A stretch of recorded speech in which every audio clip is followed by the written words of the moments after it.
Per annum, we consume an immense amount of energy to allow our phones to charge, car to drive. Therefore, it is certain that energy is very important for our lives. But at this moment, energy is running out. So we need to make use of all the energies obtainable on Earth. Each source has different advantages and disadvantages. Here are our energies.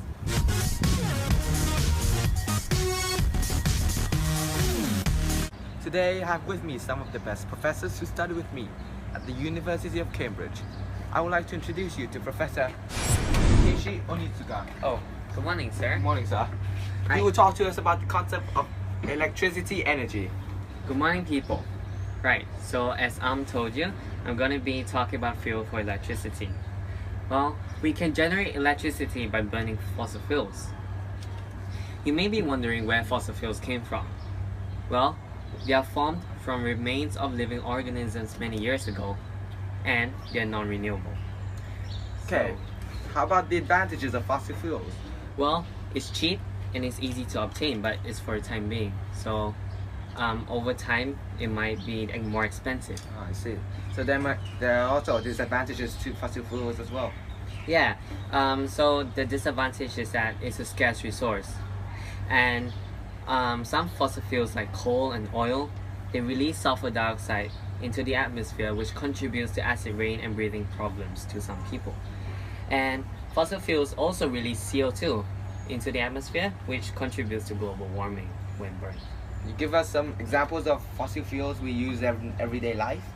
Well, we use oil to cook, and we use coal to burn to generate electricity in power stations. And so here are some examples of power stations. So we have coal-fired, oil-fired, and we have biofuel power stations. And in any device, there will be useful energy and wasteful energy. So the useful energy will be called energy efficient. So to calculate the amount of useful energy, we can just take the amount of useful energy and divide it by the energy supplied to the device, and you times it by 100% to get the amount of energy which is efficiently used. Thank you. No problem. Such an honor having you here. Thank you. So now we'll be meeting with Professor Jirat Shakan Vijay. Nice to meet you, sir. Nice to meet you. It's been a long time since we met. So Yeah. we'll be talking about hydroelectricity, eh? What is hydroelectricity? Well, hydroelectricity is an electricity generated by hydropower from the use of gravitational force of falling or flowing of water. Cool. I see you have a model right here. Yes, I have. Show me how it works. So let's pretend this is a dam. So the water high up behind the dam contains gravitational potential energy. It then transfers to kinetic energy as the water rushes down through tubes inside the dam. The water flow drives turbine that turn electricity generator at the foot of the hill. Do you have are there any advantages and disadvantages to this method? Well, one of the advantage is obviously water is a renewable energy resource, and it does not produce greenhouse gases, and there's no fuel cost. How about disadvantages? Well, the hydroelectricity dams can flood farmland and can push people from their homeland, and also the rotting vegetation underwater can release methane, which is one of the greenhouse gas. Thank you, sir. Thank you. Safe back to Iraq.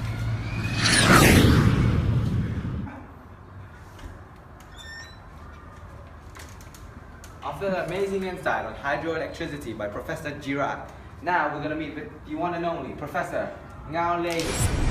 Hello, man. Nice to meet you. Nice to meet you. Long time. Yes. So we're talking about wind and water energy, right? Yes. So what is it? Today I'm going to talk about wind energy. The energy is collected by the wind turbine. which is the electricity generator will be at the top of the wind turbine, and the generator is driven by the force of the wind on its blades. Cool.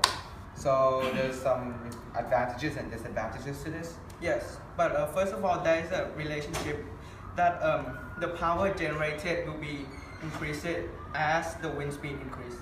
So the benefits are that wind turbines do not emit greenhouse gases and do not cause air pollution or noise pollution. But however, it's unreliable since sometimes the wind doesn't come easily and it doesn't blow. So therefore, it can produce electricity. So how does this actually work? You talk about wave energy, right? Yes. So the wave energy, the wave generator uses the motion of wave to make a floating section move up and down. The motion drives a turbine which turns a generator. A cable between the generator and the shaft delivers electricity to local users or with a network of cables. That's it. Yeah. Thank you, sir.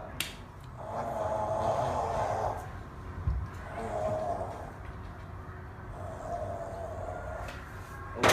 God. Wake up!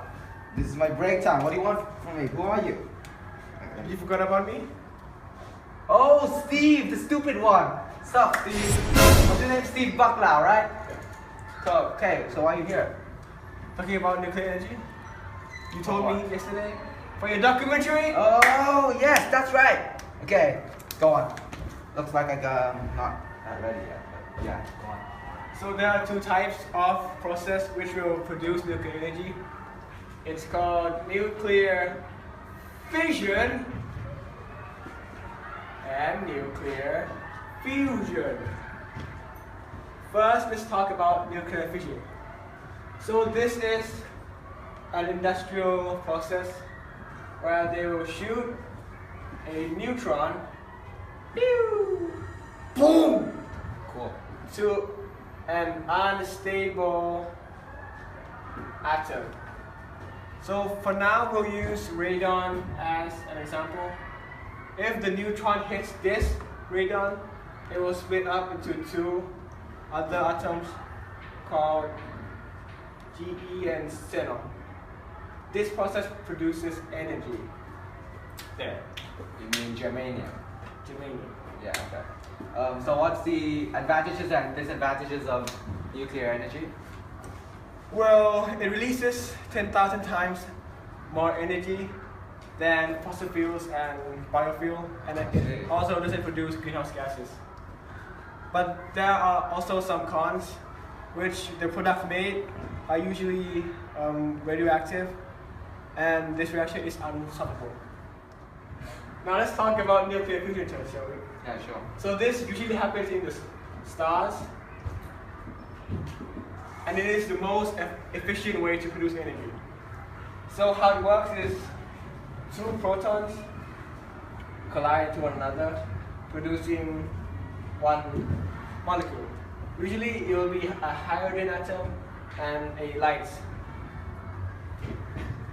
atom. Even though we want to use this process to produce energy, we can, because we need a lot of energy for these two protons to fuse together, since the repulsion of the same poles will cause the protons to repel. Yeah. Yep. So unfortunately, we can't use this as a process to produce energy. Anything else? Nope. Cool. Nice to meet you. Looks like we're done. We're wrapped for the documentary. See you guys. So much work today. Hey Einstein, Yeah? What do you want, Gerard? you forgot your part for the solar energy in the documentary. Oh yeah.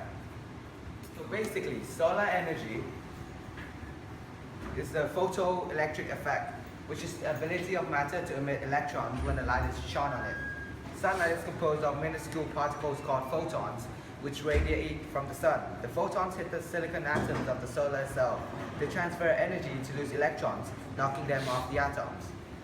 Solar or photovoltaic cells convert the sun's energy into electricity, whether using solar cells. Another alternative is to directly heat the water in the solar heating panels. I'll give you an example of how to use these two methods of solar energy. For solar cells, we convert less than 10% of the solar energy they absorb to electrical energy. We connect them together to make solar cell panels. There are 4 points about solar cells. They are useful, where only small amounts of energy are needed. They are very expensive to buy, even though they cost nothing to run.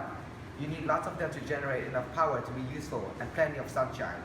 However, they don't work at night and are effective on a cloudy day since there's no sunlight. For a solar heating panel, which is another method, it heats water flowing through it. Even on a cloudy day, a solar heating panel on a house roof can supply plenty of hot water. There's also 5 points about this. The panel has a black cover which absorbs sunlight better than other colors. The back of the panel is insulated, so water flowing through the panel doesn't lose heat energy. The panel is filled with oil, so it heats up faster than water. Water passes through copper pipes in the oil. Copper is a good conductor feed, so heat energy is readily transferred from the hot oil to the water in the pipes. Cold water enters the pipes and is heated by the oil. The hot water from the outflow pipe is collected in an insulated tank. Thank you. Water high up behind the dam Yeah, you have a great sense of humor. Come on, show us how it works. contains gravitational potential energy.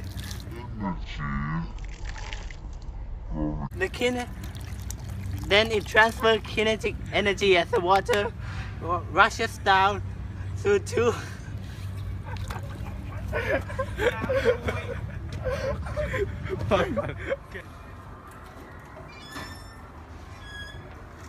After an amazing insight about hydroelectricity by Professor Girard, we'll be meeting with Professor Ngao Layan.